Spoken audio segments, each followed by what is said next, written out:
It's been pretty much a year since I've gotten my first truly split keyboard, and ever since then I have been infatuated by them. This form factor has been a big surprise to me, and although I occasionally still switch back to unibodies, mostly for funsies, I too can no longer split myself from them. During my roughly 12 months venture, I came across many suitors, each one more enticing than the other, but one particular bachelor kept winking at me from across the room. But it was only after the release of the trackball attachment that I could no longer resist. After all, I do love playing with my balls.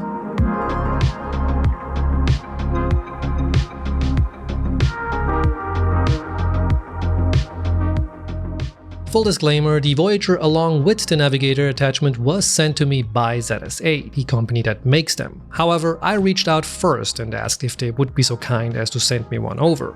Surprisingly, they obliged, probably because they've never seen a video of this channel and are unaware of the countless ball jokes I'll be attempting to verbally throw around the court during this roughly 15 to 20 minutes game. Which means they had no input and didn't see any of this in advance. How can I prove this? Balls. Don't worry though, I won't drive you up the walls like I did with my movie references in my last video. I'll make it much more subtle this time. I don't want to get testy with you.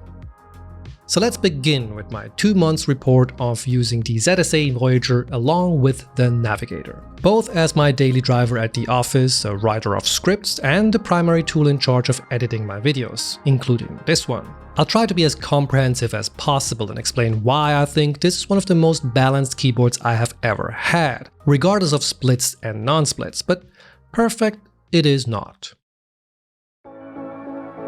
I know I keep repeating myself across reviews and even device categories when I say this, but I was once again caught off guard when I unboxed and lifted the Voyager out of its shipping container. It wasn't just because of all the helpful instructions to newcomers, which I will talk more about at the very end. No, it was once again the feel and heft of the device itself that caused a slight gasp of mine. Maybe I'm just easily impressed. But with the asking price of $365, it better be, and that's without the trackball. But there's more. I had to blink twice because I actually liked the way it looked way more than I thought I would.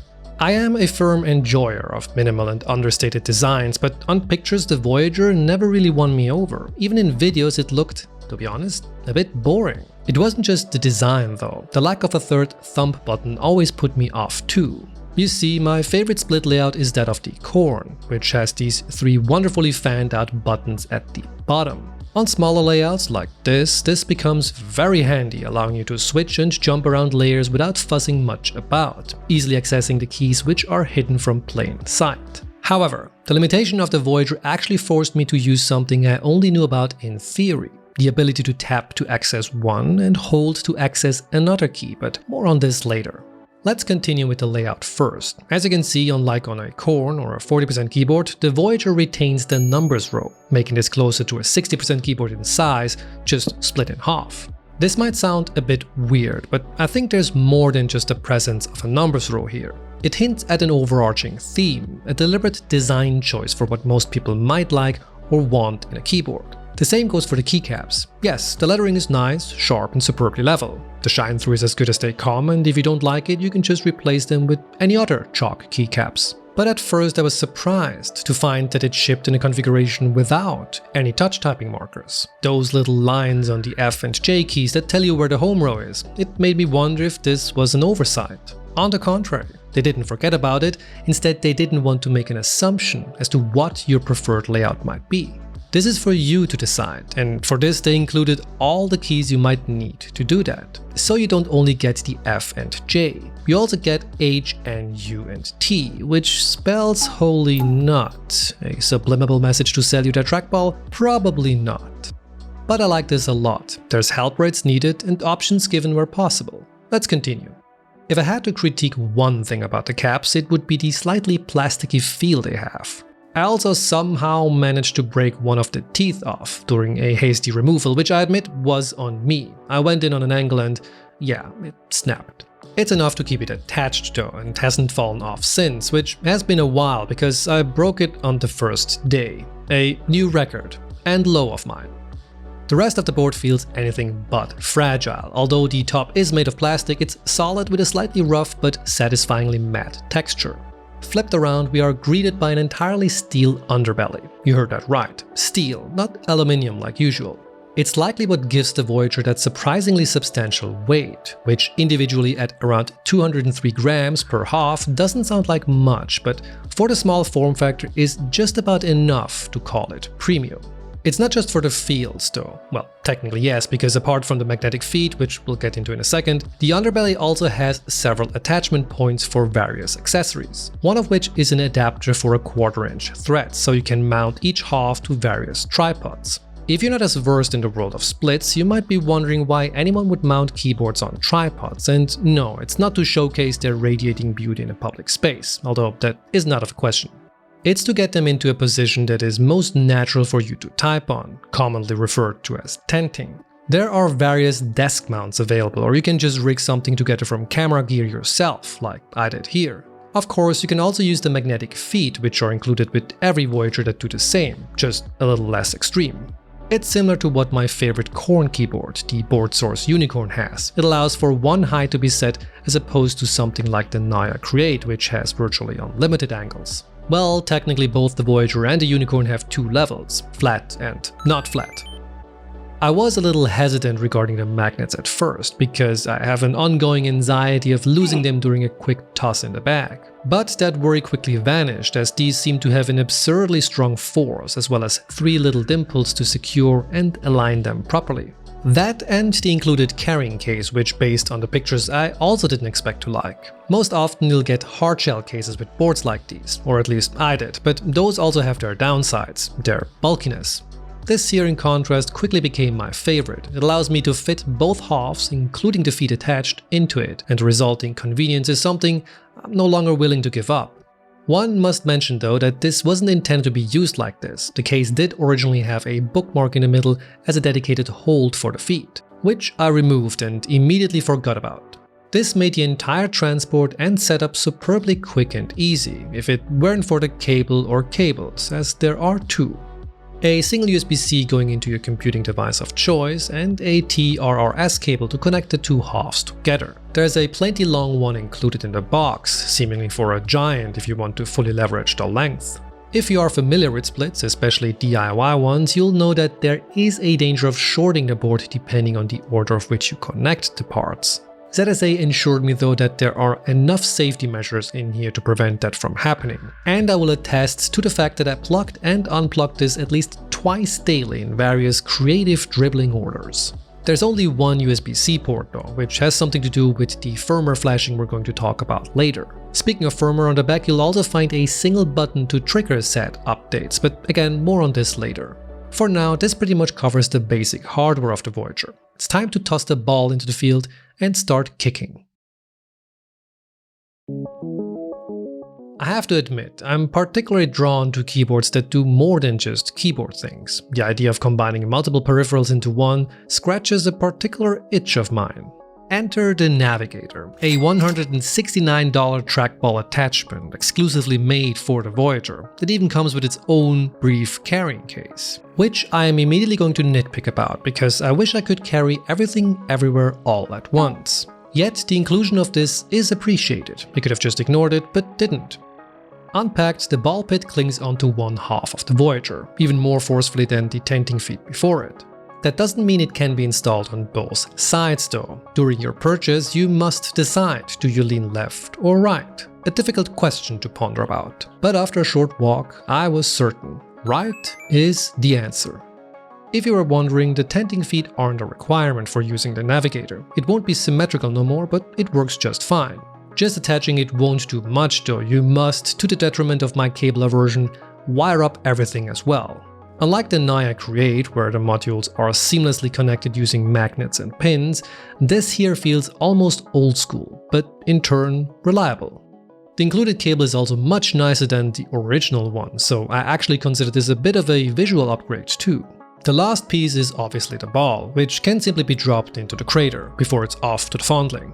The Navigator was and is incredibly fun to use, and if you ever had a trackball, you will feel right at home here, but that doesn't mean there's no learning curve to be had.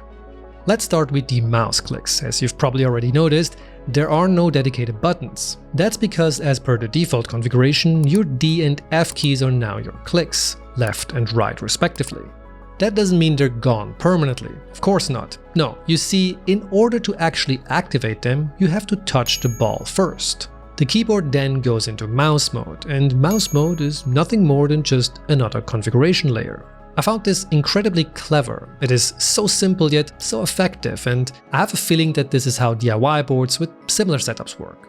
There is a downside to this though. Sometimes it can happen that I touch the ball by accident and for a split second it unnecessarily switches into mouse mode. This didn't happen often, and you are able to change the cooldown and activation time in the software. Similarly, if you just want to click and the cursor is already over the target, you have to touch the ball first. Well, technically you can again adjust this as well, after all, it's just another layer.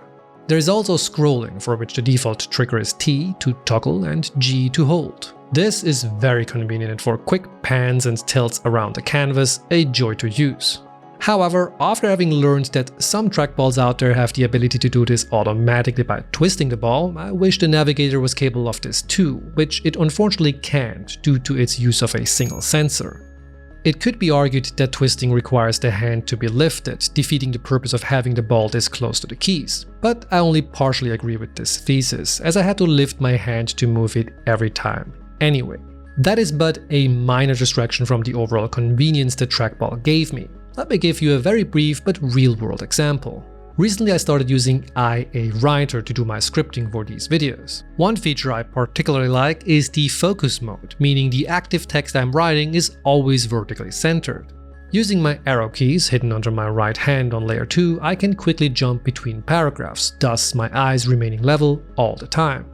This way I'm able to write and navigate without lifting my hands, which feels incredible. Every now and then though, the autocorrect will either miss or interpret something wrong, for which I need to go back and select the mistake. This is where the Navigator comes in. I do have to lift my right hand, only the slightest though, but it gives me enough to just mark or select the area where it is needed. Top this off with a supercharged scroll speed and I feel more connected to my words than ever before. It made me laugh at all of my other cursor options. And believe me, I do have a lot of cursor options to choose from.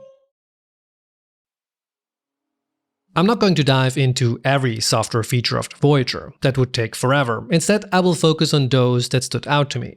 Unlike what you get with a more mainstream keyboard, on the Voyager you can change almost anything, from perky assignments to layers, macros, and a heck of a lot more.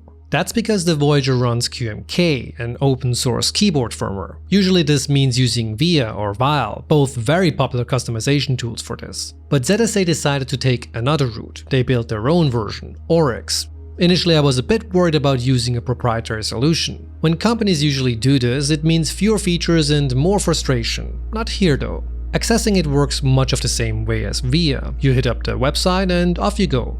Let's start off with the layout. You can, as usual with these types of keyboards, reassign every single key to whatever you want, but as soon as you do so, you'll be treated with something I only knew about in theory. Your options aren't limited to only a single key or function, but multiple ones using different actuation types. There's tap, which is the standard function you know and love, meaning the key is activated when you tap. Held, which only activates when you, well, hold the key. Double tap, which is self-explanatory, and tap and hold, kind of a combination of both. Held came in very handy for my thumb cluster problem, which I mentioned at the very beginning of this video. Let me give you a brief example. For video editing, I most often have my left hand permanently on the keyboard, while my right is handling all of the cursor action. The left therefore does a lot of the heavy lifting, which is why I need all of my modifiers readily available, such as Command, Alt, and of course Space to play and pause. All of these fall down to the thumb cluster, or that is where I like them to be, but with only 2 buttons I have one too few, and here's where Held comes into play. I assigned the first thumb button to be a simple command. The second is the spacebar, but only when tapped. When held, it turns into the Alt key. This, as ridiculous as it sounds, blew my mind. I know this feature existed long before the Voyager. ZSA didn't invent this, but they made it so accessible that even I can finally use it. And I love it. I also have it set up for my escape key as well as the left shift, which doubles down as an additional backspace. It does take a little while to get used to, but once it clicks, it's super cool and very handy.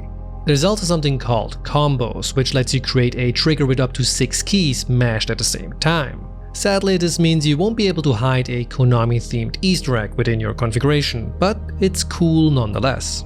Let's continue. Another fun thing is the ability to set an RGB color on a per key basis, depending on your layer. You've probably already noticed this during the Navigator section where the corresponding keys lit up.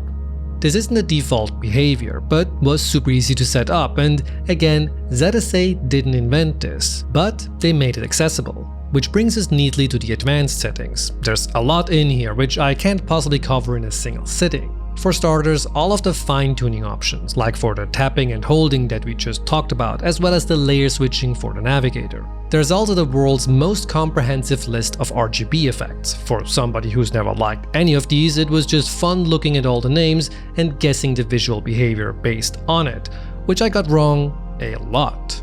Then there's the search feature, which is great if you're looking for something but aren't entirely sure what the setting is called, because it also searches through the explanation, and this I want to highlight especially. Every single advanced setting has a very neat little description, written in a way that even I can understand. It bookends the theme of not only giving you the options, but understanding, acknowledging that the user might not be as experienced. It's just enough information to not confuse me, and it made learning about the possibilities of QMK very interactive. However, all of this flexibility comes with one minor inconvenience. It's that every change requires a full recompile and a manual flashing process. This is because some of the more advanced features require, a full recompile, as opposed to VIA, which, as far as I understand it, only changes high-level configurations, thus allowing you to instantly test out the results. I still prefer this though, over having multiple configuration processes depending on what you changed. Finally, there is also the Keymap app, which is a full-fledged application running in your operating system as opposed to Oryx, which runs in your browser. It's not meant as a replacement or an alternative though, rather it extends the functionality. One such feature is the heat map, which I found very interesting as it displays which keys you hit the most often, highlighting that I still have a long way to go based on my backspace usage. Even more fun than that is the layout overview, which shows you a live feed of what is being typed and which layer is active. If you have a second monitor or an additional smaller display, this can act as a great reference when setting up a board like this for the first time, as it shows you where everything is, especially that function you just mapped but already forgot about where. Finally, there is a feature I find very intriguing, changing your layout based on the active application, also known as Smart Layer. This is something other boards I bought have promised too, but hadn't delivered yet. Granted, the Voyager has been out for a while now, so I'm not playing around with an early version, but rather a mature product. However, due to the fact that I've gotten so used to my keyboards not being able to do this, I was completely lost as to what I should do with this feature. If this was like the Navigator 8 though, where you have something like the Tune module, this would be a very different story. Whenever I'm searching for a new keyboard, which happens more often than you might think, it always feels like I'm being forced to make a choice. Do I want the polished, everything is in its right place experience? Or is the path of total customization at the cost of ease of use what I desire? Balancing both equally seemed impossible, but the Voyager showed me just how close to perfection it can actually get.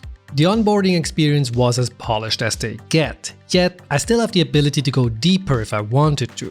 Heck, I didn't even go that far. Technically, you could bypass everything and just compile your own custom firmware. But why bother? There are more settings in Oryx than I could ever possibly need, and they are presented to me in ways and words I can actually understand. And if I truly dared to finally make that coal mark jump, I wouldn't have to painstakingly reassign every key either, because I can just use a layout another user has created. These are, if you choose to, shareable and trainable too with the help of various built-in exercises. This step isn't just limited to the software. The hardware with its predefined attachment points and the materials opens up the door for all kinds of modifications, not only first-party ones. The Voyager has been out long enough that there's a sea of 3D printable accessories, as well as curious and creative setups to inspire basic users like myself. Then comes the Navigator, an incredibly fun addition that I can highly recommend. It won't and can't replace my main cursor though, I just love my pen too much for that. But it's just conveniently close enough to do about 30 to 60% of what I need, and it makes me miss it whenever I don't have it attached. The Voyager isn't perfect though. I've already mentioned my nitpicks when it comes to the manual process I have to undertake to make a configuration change. I also had the occasional issue that if the feet weren't perfectly aligned, it would wobble just a little bit, but this has always been remedied by a quick wiggle on the affected half. I also somehow ended up with 2 Qs, probably a slight mishap on the QA side, but nothing that bothered me much, and ZSA did offer to send me a replacement. I don't think this is a common issue either, but I wanted to mention it nonetheless. And finally, my last complaint for the day, which is about something that I just haven't had the time to tackle yet: the sound. With the stock Pro Reds as well as the Sunsets, which are popular tactile switches, the board is unfortunately acoustically flatlining.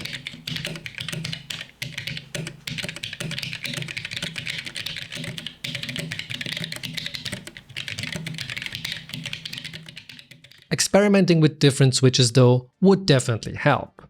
If you have any suggestions, especially for silent tactile chuck switches, I'd love to hear your recommendations. And if I could make a final wish, it would be for a wireless version. Not only because I want to get rid of all the ports and danglies, but because if Oryx ends up being able to configure that board too, with the exact same feature set, well, that won't be flirting anymore. That might actually make me fall in love. Maybe even forever. Thank you so much for watching. I don't know yet what my next video will be, so it might take a little longer than usual. Until then, my deepest appreciation to you for having stuck around till the end. Have a wonderful day wherever you are, and see you again in the next one. Bye.